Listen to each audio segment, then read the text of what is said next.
Have you ever wondered why most of your friends are able to interact, speak well, confidently in front of others, and at the same time work well in teams?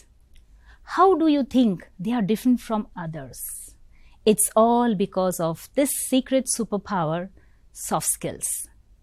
To connect this better to all of you, I would like to narrate a story from Panchatantra.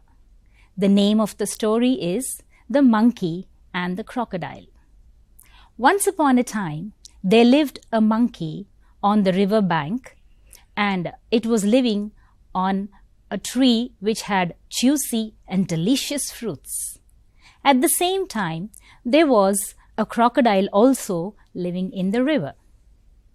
These two have become good friends because a lot of sharing happened between them.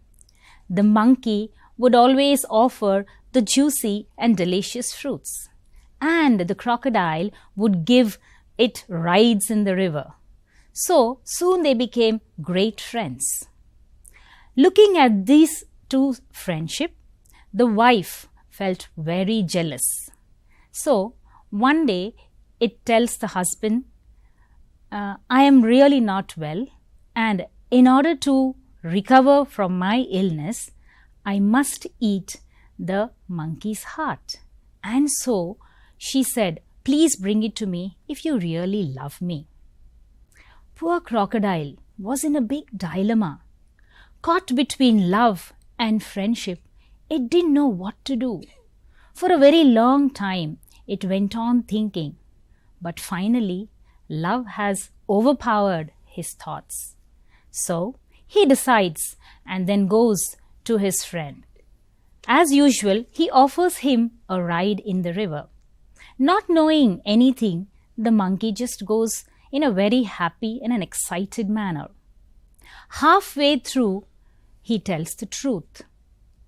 The monkey was shocked, but it did not show any of its feelings. In fact, very cleverly he says, "Oh, my dear friend, I forgot my heart in the tree. Can you take me back so that I can get it?"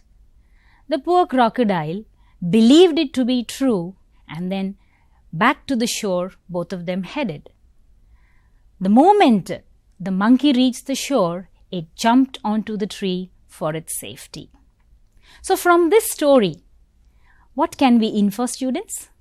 I think there are a lot of skills that we all need to identify.